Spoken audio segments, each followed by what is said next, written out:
کو وہ نماز جس جیسی کوئی نماز دکھائی نہ دے، وہ قربانی جس جیسی قربانی کوئی دکھائی نہ دے، وہ الگ الگ وجودوں میں نہ ہو، الگ الگ محلات میں نہ ہو، وہ نماز بھی اسی وجود میں ہو، وہ قربانی بھی اسی وجود میں ہو، اور ان کے درمیان ایک آیت کا فاصلہ بھی نہ ہو، ادھر نماز میں داخل ہو اور وہی نماز قربانی میں ڈھل جائے،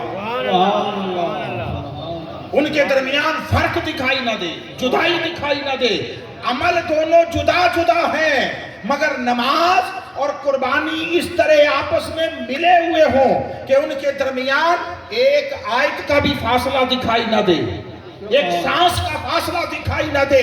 لوگوں اب چلیے کربلا کے اس منظر کی طرف، اور آج کی رات شب عاشور جس میں آپ بیٹھے ہیں اس کو تصور میں لائیے۔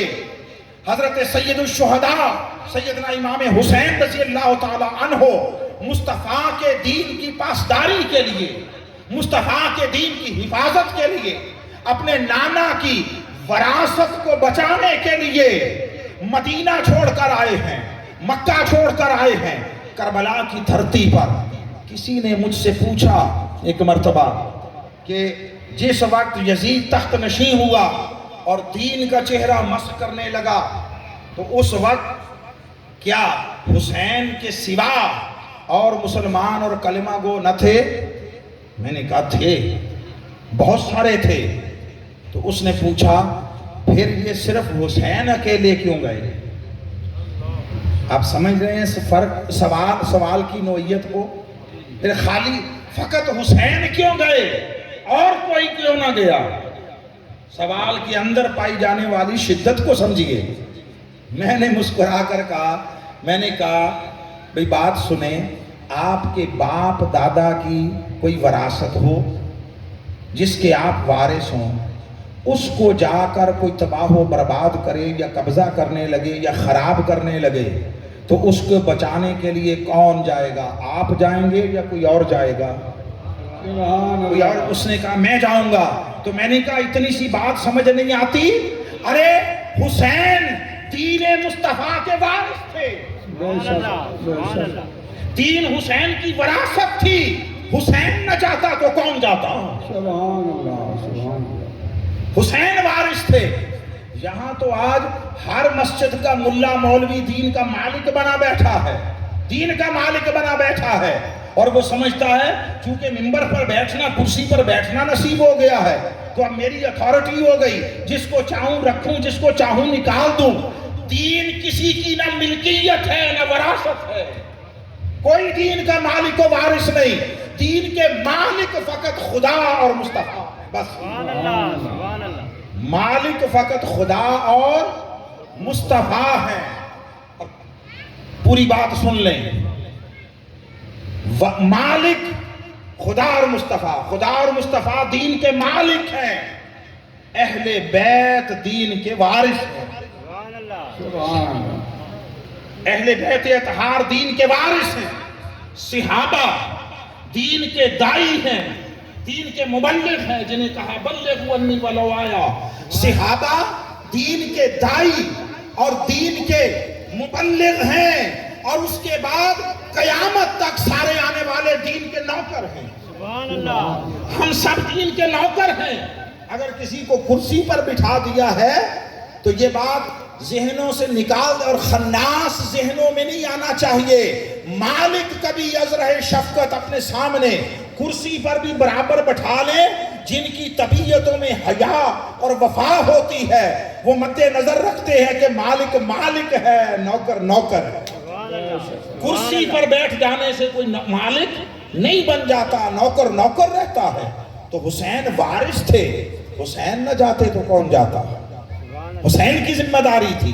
حسین کو اس لیے اپنے کندھوں پر آقا علیہ السلام مدینہ کی گلیوں میں پھراتے رہے، حسین کو اس لیے لعاب دہن کا چشمہ زبان کی صورت میں پلاتے رہے، حسین کو اس لیے حالت سجدہ میں اپنی پشت پر بٹھا کر سجدے طویل کرتے رہے، حسین کو اس لیے اپنے سینے پر کھڑا کر کے مصطفیٰ کھلاتے رہے، یہ سب کچھ اس لیے کیا حسین تیرا کوئی ارمان ایسا نہ رہے جو میں پورا نہ کروں، اور کل میرے دین کی خاطر کوئی ایسا اقدام ایسا نہ رہے جو تو چھوڑ دے۔ نعرہ تکبیر، نعرہ رسالت، نعرہ خلافت، نعرہ حیدری، تاجدار ختم نبوت۔ فرمایا حسین تیری حسرتیں ساری میں نکال دیتا ہوں، دین کی خاطر شہادتیں ساری تو پیش کر دینا، تو پیش کر دینا۔ تو اب لازم تھا کہ نماز ہو اور وہی نماز قربانی میں ڈھلے۔ آپ سمجھے ہیں؟ اگر یہ دو ہوتی الگ آیتیں، فَصَلِّ لِرَبِّكَ، اور یہاں پر آیت کا وقفہ آ جاتا وَانْحَرْ اور قربانی، تو پھر نماز کا محل کوئی اور ہوتا، قربانی کا محل کوئی اور ہوتا، چاہے وہ محل وجود کے اعتبار سے ہوتا یا کسی زمین کے خطے کے اعتبار سے ہوتا، نماز کہیں اور ہوتی، قربانی کہیں اور ہوتی۔ آیہ مبارکہ اور سورہ کوثر کا اسلوب متوجہ کر رہا ہے لوگوں، جہاں جس مقام پر جس وجود میں نماز کا اجرا ہو اسی وجود میں نماز ہی قربانی کی شکل میں ڈھل جاؤ۔ اب حسین میدان کربلا میں ہے، حسین نے آج کی رات، یہ جو شب عاشور ہے، شب عاشور، حسین نے اپنے رفقا کو آخری بار پھر متوجہ کیا اور یہ آفر کی، یہ پیشکش کی، کہا دیکھو جو جو جانا چاہتا ہے چلا جائے، جو جو جانا چاہتا ہے، میں وعدہ کرتا ہوں کہ چلے جانے والے کو بھی قیامت کے دن اپنے نانا سے شفاعت لے کر دوں گا۔ یعنی جانے پر تانا کوئی نہیں، جانے پر نقصان کا اندیشہ کوئی نہیں۔ حسین تیری دین پر استقامت پر قربان، تیرے عظمت کردار پر قربان، تیرے اپنی امت، اپنے افراد خانہ پر، احسان پر قربان۔ ایک وہ یزید بدبخت تھا، وہ 72 ملکوں سے فوجیں منگوا رہا تھا کہ حسین کو جھکا سکے، حسین جو 72 تھے انہیں بھی جانے کی پیشکش کر رہا تھا۔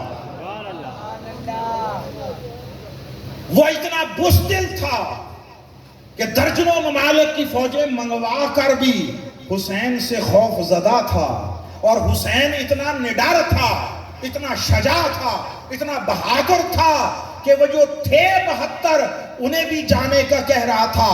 وہ وہاں بیٹھا اپنے محلات میں، وہ لرزہ براندام تھا۔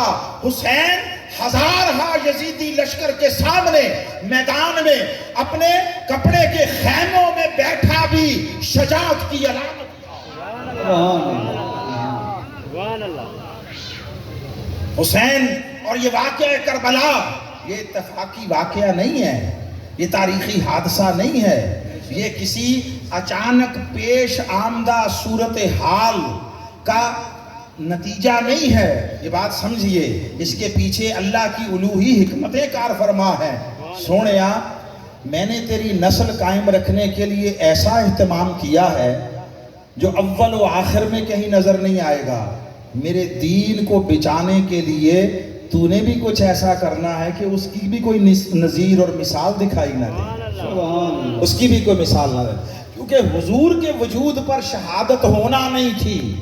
حضور کے وجود پر آقا علیہ السلام کی حفاظت کا ذمہ اس نے لیا، واللہ یعصمک من الناس، اور حضور پر کسی کا ہاتھ غالب آنا یہ آقا پر تہمت ہوتی، حضور پر الزام ہوتا کہ فلاں مصطفیٰ پر غالب آ گیا۔ اللہ نے فرمایا حبیب کسی کو تجھ پر غالب بھی نہیں آنے دوں گا، اور تیرے دامن کو شہادت سے خالی بھی نہیں رہنے دوں گا۔ اللہ اکبر، یا رسول اللہ،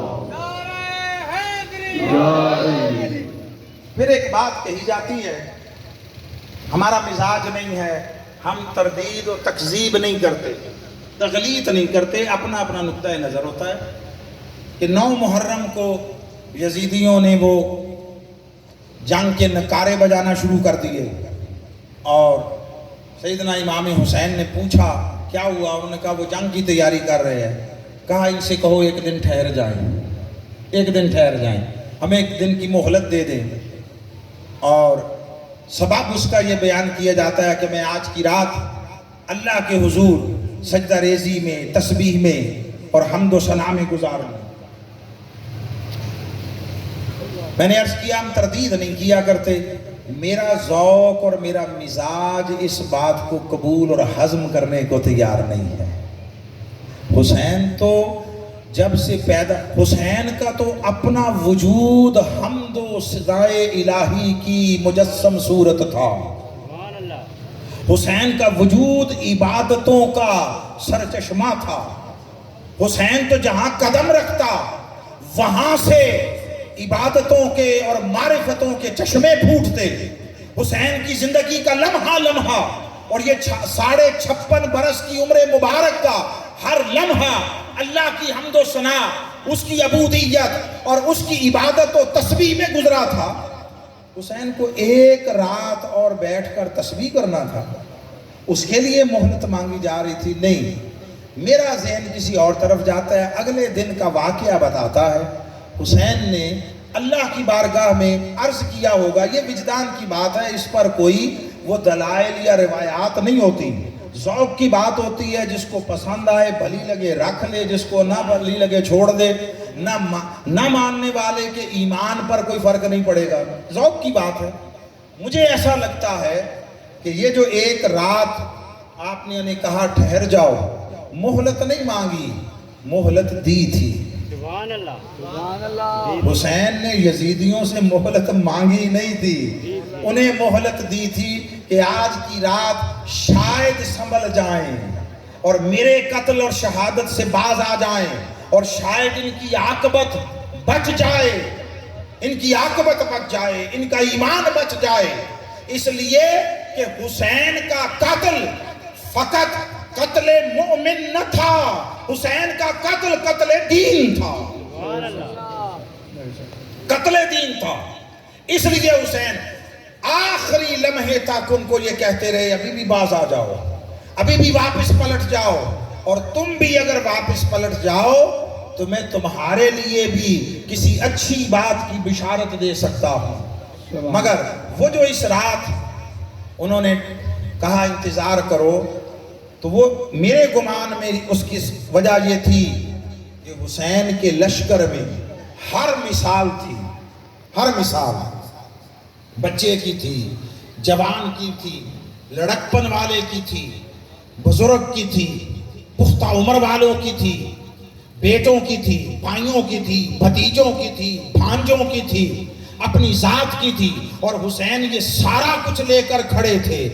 ہاں ایک بات کہ یہ تو سارے اپنے ساتھ چل کر آئے تھے، یہ آپ کو متوجہ کرنے کے لیے اور قیامت تک آنے والی نسلوں کو متوجہ کرنے کے لیے کہہ رہا ہوں کہ کبھی ایسا ہوتا ہے کہ انسان کسی وجہ سے ماحول کے زیر اثر، لا علمی کے باعث، بے خبری کے باعث انسان باطل کے ساتھ ہوتا ہے، ظلم کے ساتھ کھڑا ہوتا ہے اور اسے شعور نہیں ہوتا۔ معاشرتی تقسیم میں دھڑے بندیوں میں اسے پتہ نہیں چلتا کہ میں جدھر کھڑا ہوں یہ حق نہیں باطل ہے، یہ ظلم ہے جدھر میں کھڑا ہوں۔ تو اگر اسے عین میدان جنگ میں خبر ہو جائے کہ اس لمحے تک جہاں کھڑا تھا یہ ظلم والا فریق ہے، یہ ظالم ہے، یہ باطل ہے، تو اسے باطل کو چھوڑ کر اور ظالم کو چھوڑ کر حق اور عدل کی طرف آنا چاہے تو کوئی مثال ہونی چاہیے جو اس کے قدموں کو آگے بڑھنے کا حوصلہ دے۔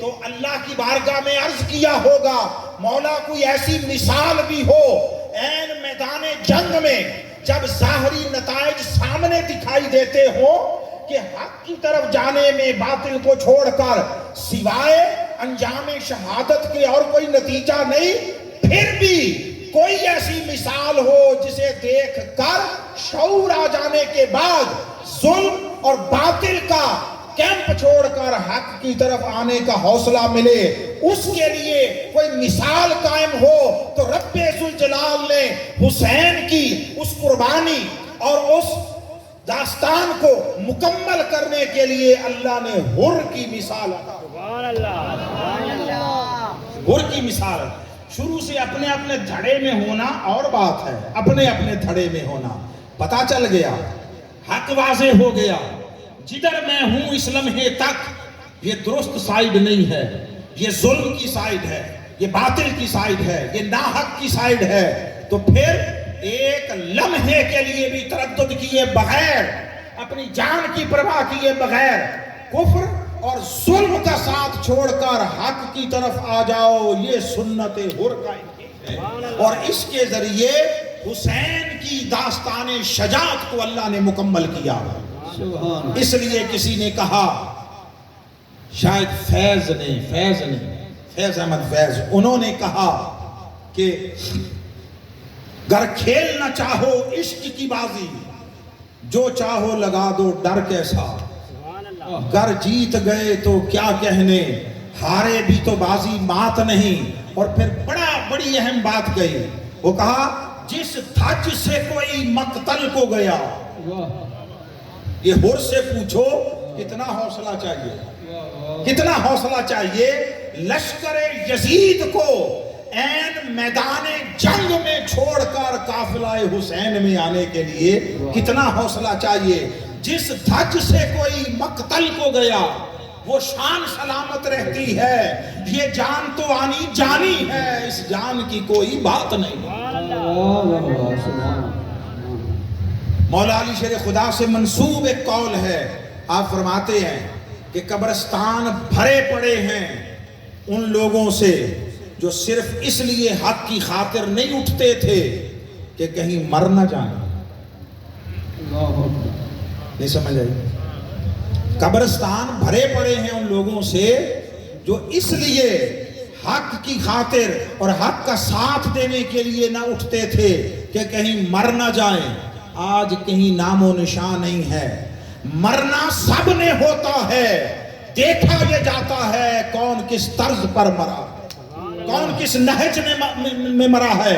حسین آپ کی عظمتوں کو سلام، آپ نے مرنے کو جینا بنا دیا ہے، آپ نے موت کا مفہوم بدل دیا ہے، آپ نے ظالم کی آنکھوں میں آنکھیں ڈال کر ظالم پر لرزہ طاری کر دیا ہے۔ حسین تو نہیں رہا، تیرا گھر نہیں رہا، مگر تیرے بعد ظالم کا ڈر نہیں رہا۔ اگر کوئی حق کی بات کرتا ہے اور ڈرتا ہے اور ظلم کے سامنے کھڑا ہونے کی ہمت نہیں کرتا تو اسے چاہیے وہ حسین کا نام نہ لے، وہ حسین کا نام نہ لے۔ حسین جہاں ہوگا وہاں ظالم کا ڈر نہیں ہوگا، یزید کا خوف نہیں ہوگا، اور شاہی جلال کا روب نہ ہوگا۔ حسین ہر بڑی طاقت سے بڑی طاقت کا نام۔ سو اب یہ رات شب عاشور کی گزری، حسین نے اپنے ساتھیوں کو پھر جانے کے لیے کہا، اپنی بہن سے کہا، اپنے بھتیجوں بھانجوں سے کہا، ہر ایک نے ان کا ساتھ دینے کے لیے اپنے عزم اور ارادے کو ظاہر کیا۔ حسین ساری رات اللہ کی بارگاہ میں گریہ وساری کرتا رہا، مولا میں ان کو اب بھی خون ناحق سے اپنے ہاتھ رنگنے سے بچانا چاہتا ہوں۔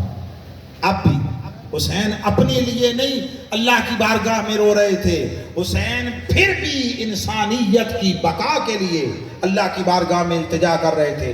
رات گزر گئی، اگلا دن نمودار ہوا۔ اب یزیدیوں نے اپنی تیاری کی، ذرا تصور کیجئے، ایک طرف 1000 کا لشکر ہے، بعض نے 22,000 کہا، بعض نے زیادہ کہا، 30,000 کہا، بھئی جتنے بھی تھے وہ ہزاروں میں تھے، اور وہ منظم فوج تھی، اور حسین کا قافلہ وہ